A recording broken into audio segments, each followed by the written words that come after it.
আগুন দিয়ে ভিডিও করে হয়তো ট্রেন্ডিং কাঁপানো যায়, কিন্তু নেকি কামানো যায় না, আল্লাহর জান্নাত পাওয়া যায় না। অবশ্যই আগুন দিয়ে ভিডিওগুলো অনেক ভিউ, সে ভিউ আমার দরকার নাই। হয়তো আপনি একজন ব্যক্তির কাছে ভিডিওটা পাঠাবেন, তার কারণে কিন্তু তিনি বিনা হিসেবে জান্নাত পেতে পারে। হ্যাঁ, যারা যারা জান্নাত পেতে চান তারাই ভিডিওটা দেখে যান। আমরা মুসলমান, আবেগে বিশ্বাসী, কিন্তু জান্নাত কিভাবে পাবো সেটা জানি না, কিন্তু জান্নাতের আশা করি।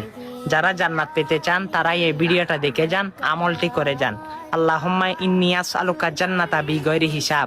হ্যাঁ, আল্লাহুম্মা ইন্নী আসআলুকা জান্নাতা, যে ব্যক্তি সকাল সন্ধ্যা তিনবার পাঠ করলো, জান্নাত নিজেই বলবে, হে আল্লাহ, একে জান্নাতে ঢুকিয়ে দিন। সুবহানাল্লাহ।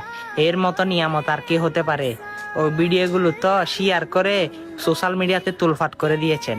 আজকে না হয় মুসলমান হিসেবে সেটা নিজেকে মনে করে